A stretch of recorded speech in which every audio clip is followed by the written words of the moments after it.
Uh, Anything that you want to address to the tribe, Chief? Nothing in particular. You know me. I didn't have nothing to say when you asked me to come. Man, listen. But you said so much and you put us on so much game and everything else, like each one teach one, and it's building, like you said, we build a network. That's the most important thing. People talking about followers and people worshiping you because they don't know what a network is, but the whole time they were designed to keep the network from coming together the way you're putting it together. So we appreciate you, Chief, like for real, for real. Um, Can't nobody stop what's coming. they can't stop what's coming, like dead serious, man. And anybody that decide that they want to hate on Rod Hayes, let them. Cause when the reality smack them in their face and they find, and I don't have to tell them who I am. Government gonna tell them who I am.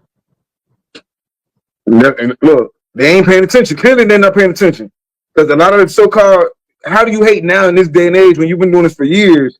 And years, right now in the news, they're getting rid of these tribes. And right now in the news, you heard about the Creeks, the Creek Nation, calling themselves want to be friends with black people now. Well, you got more than one Creek Nation. First of all, some of them have another name attached to Creek, but I don't understand that because the original Creek, Muskogee Creek, them was us. So anybody that don't look like us calling themselves Creek is an interloper or a hybrid.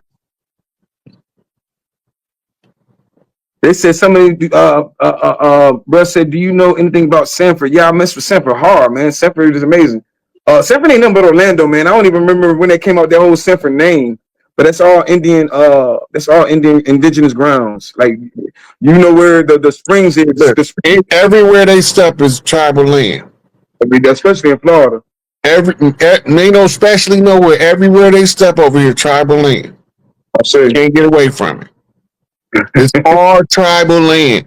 And it got nothing to do with no corporations called governments. They all fallacies. So when you get to the real stuff, you're gonna take it back to us. Right? And it's a group of us that we don't see that's writing the restructuring of how it's supposed to roll out as part of the continuity of government team. They giving orders to the white hats. They the ones telling the white hat what we got to do next. Some tribes, some of the tribes look like us. Some of them look like El Chapo. Some of them look like Che Guevara. But them tribal leaders down there in Raven Rock, that's where they at, Colorado, continuity government team, right? That's not NORAD. It's not Area 51. It's the military capital of the land, not DC. DC had to be reverse engineered in order to expose the fraud to the people. The problem is more people believe the fraud is legitimate than the ones that can see through the BS of the fraud. And that's what the slowdown is on the turnaround. It's not enough people that can see through the fraud for themselves, even if they hear other people talking about it, and they believe more in the fraud. They believe in their patriotic duty, right? All that stuff is a rework of tribal philosophy that kept the unity among tribes. Now it's used to divide the tribes by putting it in somebody else's control. The United States never had nothing to do with the people, especially the original people of the land. They was always interlopers. They came here and used force to impose their will upon unarmed people with arms, guns, on people that didn't have guns. And they still was getting slaughtered by people that don't got guns.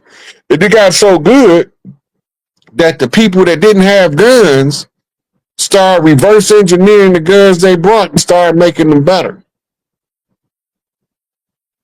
They got us thinking that the first major automatic weapon was a Gatling gun. He stole that from one of them brothers down there in the South. See, every time we build something, make something, invent something, they put a different face and rebrand it as if they created it first. Board. Right? They came over here with muskets. We taught them how to make shells. Let that sink in. They came over here muzzle loading. We taught them how to make bullets. Because they didn't know what they was doing. But we forget all of this stuff and go right past us. They had muskets, but they didn't have bullets.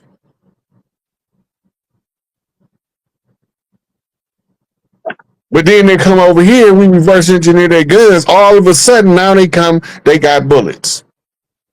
Because while we was reverse engineering their guns, this sucker that looked like me married to my big mama is relaying the message back through the Masonic Lodge. They done took the musket and turned it into something called a rifle that's got an enclosed shooting mechanism called a bullet. Send me the blueprint. Let me see if it worked. I got to take this down to the patent office, son, so we can make sure we get paid for our intellectual property. Patent office, huh? Now they come in with massive amounts of guns with bullets because we tried to get a patent on what we was doing. Yo, I'm reading a comment. Somebody said, I'm not sure if this means anything to you. 1767, Baker's Rebellion. Yeah. Are you familiar with that? Yeah. Baker's Rebellion. I don't remember the background of it right now because that part of the history is not at the forefront of my mind right now. But Baker's Rebellion is a prominent historical event in American history, and you can look it up. I wrote it down. I'm going to do some research on it. Everybody's asking about the mothership. Ask right about the mothership that they're talking about. I probably already talked about that earlier, but I'm seeing that comment a lot. So if you want to speak on that more and more. No, I don't understand about it. When they get here, let them get here. We'll talk about it shortly. We'll be here 2 months. So okay, well, listen. When they get here, they'll be here. Whoever they is, wherever they coming from. Right? So if I tell you who they is and I tell you where they coming from, it's not going to change the fact you can't do nothing about it till they get here. And you probably won't be able to do anything about it then. But we can do something about is watching out for our kids and our families so we can slow these child traffickers down.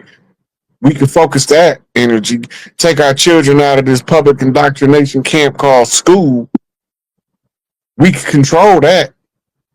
You don't want to hear about that. You want to hear about the sci-fi part of reality. Escapism. We'll come pulling up in the ship.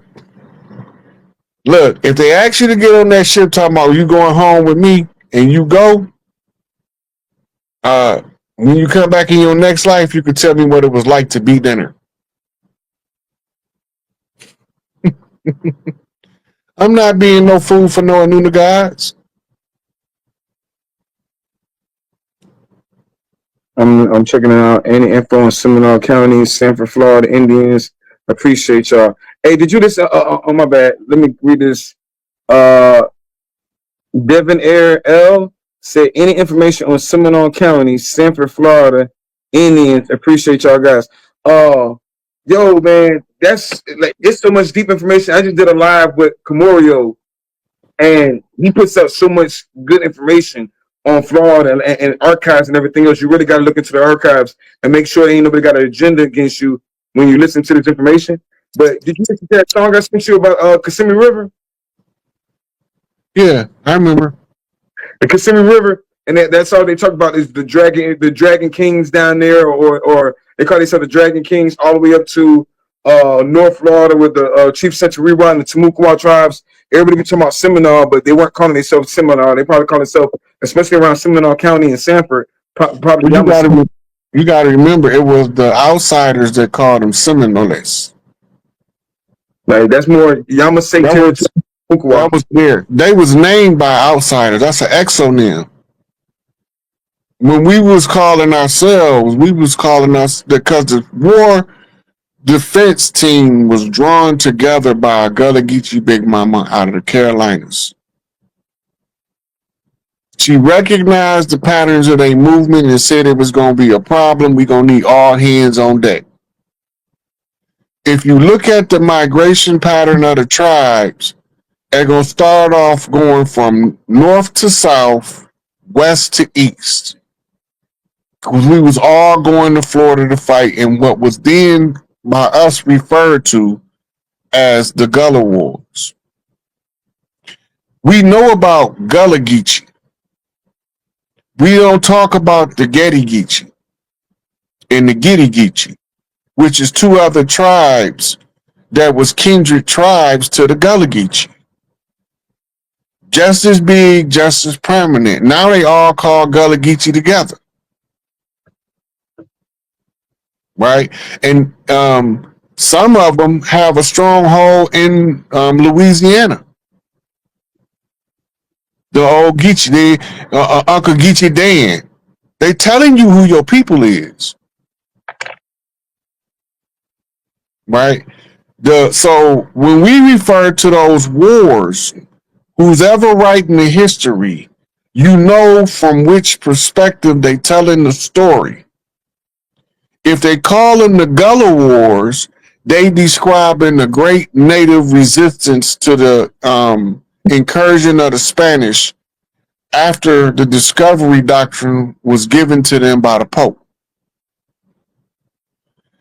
They became, because the Pope gave them a line of demarcation, how much of America they could annex. And the center point was the Mississippi River. The northern point was something like the 45th parallel. Right? Everything east of that would be considered fair game for Spanish conquest. The people didn't agree, so they fought them. And the main ground zero of the battleground is the Orlando area. The O tells you that it's the center point, the bullseye. Right? Orlando means Orland. Or means original. As in or energy. So the original landowners is from Orlando. Then you have sacred burial grounds all throughout the Everglades. And one of them, they came with a financial spell called that creature from Jekyll Island. All this was to attack us on multiple fronts. They couldn't figure out how to stop us from making money, so they wanted to control the money. And they had to do that because the wealthiest tribal chief burial sites was in what we call today Jekyll Island. Why do they call it Jekyll Island? Well, I got the book in there. They're talking about the monster, but they were really talking about the government and the system and within itself. Let me go get the book real quick. It's crazy. I found the book after we did everything up there, but it's also on ancient Timucua territory where they literally have giants there. You can still see the giant skulls. It's ceremonial. It was ancient and ceremonial way before they knew anything about it. But they built their covenant on top of that to start the money and fiat. Let me go grab this book real quick.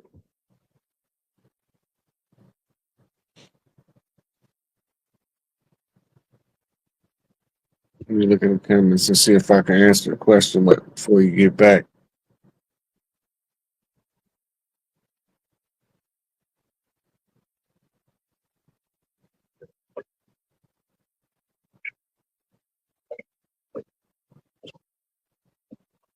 My bad, Chief. It's funny you asked that, man, because I'm in the market one day and I see this book. And they break it all the way down, kind of like the Wizard of Oz almost. But they break it down. It makes so much sense to what everything you've been telling me for the last couple of years. It was the financial system. Rockefeller and all them, they were doing. Look, this little book gets deep, man. Like, yeah, this explains a whole lot. But what you were going with it, Chief? Okay, look, it's predicated up on Dr. Jekyll, right, and Mr. Hyde. Mr. Hyde is the one that got something to hide. And Dr. Jekyll is the secret that he's concealing. You got it?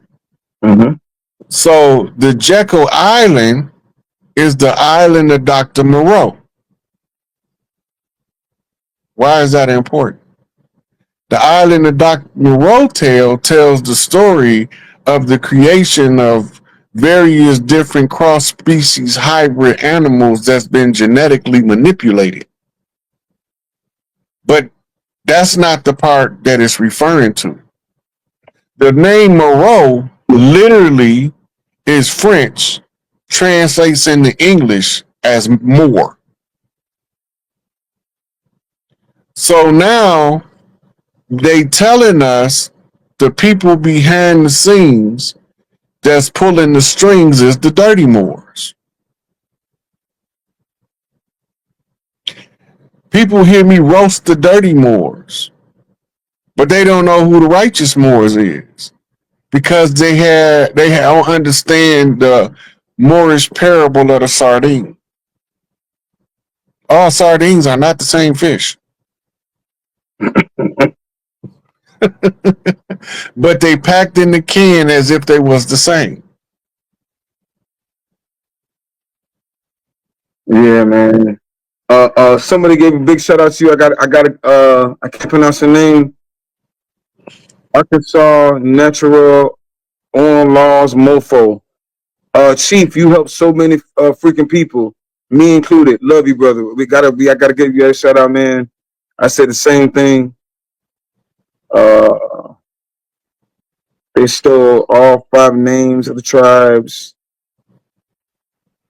Yeah, man. Chief Muskogee Creek, yeah. Why do we have so many cultural holdovers from Africa? Why did the elders in the 80s call us back? I went and they told us the stories the forefathers told them. Kin Klikor tribe, Ghana apologized. I'm not sure what they're asking you. That's not a question, it's a statement. Got you. But look, the people who controls the narrative don't just got people in America. They don't just got people in Europe. They got them in Asia. They got them in India. They got them in what's now today the Middle East, a newly discovered part of the planet we never knew was a middle to the east. Africa. They also have the ones who keep that narrative alive for financial gain. Because the misery described becomes a compelling emotional lure to draw people who were told they was from somewhere else, that they came from Africa. So you want to see with your own eyes what my people went through to take me out of Africa. This is a business model used in a war effort. It's just like the video we talked about earlier where the brother said no pale faces ever had no slaves, was never taking slaves out of Africa. That's not what they told us over here. But now you have the curator of the place where the so-called slaves supposed to be being shipped from saying that it was some dark-skinned, woolly-haired people doing this. It wasn't no pale faces. The pale faces is Johnny come lately to this whole conflict. They don't start getting here to the late 1600s in trickles. But we already been fighting since 1492. They document the first arrival of pale faces as the Mayflower in 1619. No. Well, who was these people we've been fighting from 1492 to 1619 then? Think about it. If these the first pale-faced Europeans to come over here with the Mayflower, the Santa, the Nina, the Pinta, the whatever, who was we fighting for that whole almost 100 and something years from 1492 I was got to the Moors. 1619? The Moors? The Dirty Moors. Right? So somebody said all the wars was Indian wars. They wasn't. You had other people in our land fighting each other about how they was dividing our land up. That had started happening with your colonial period. You got foreigners over here fighting bloody war in the streets or on the dirt road back then in the villages about how they gonna divide up their spoils of war, which is the resources of the land that we already been living on since the beginning of time. And then they made agreements among themselves, and then they tried to make us abide by the agreements that they made among themselves that had nothing to do with us. We came in with a Continental Congress. What they do? Had a constitutional convention to change it. We ain't tell you to change our stuff. Well, they wasn't changing it. What they was doing was 3-card money. They was flipping the deck. They was taking the card, putting it on top, telling you it's the other card, and you was believing it's the card that you play, and it ain't got nothing to do with you. We had the Hadassah Treaty, Iroquois Confederacy. That's documented when they came. We was already doing this stuff. They understanding of what they call democracy today is predicated upon tribal structure of the Americas. Nobody had that over there. You gotta remember, they grew up as vassals. They lived in the village at the pleasure of the king. He could come in at any given time and wipe your whole family out because he feel like it over there. We didn't do that over here. They can come grab all of the boys in the village from 7 to up, men and boys, and go send them off to war. And y'all don't have no say. Over here, if the chief ain't going to war, the tribe ain't going to war. That's just as simple as that.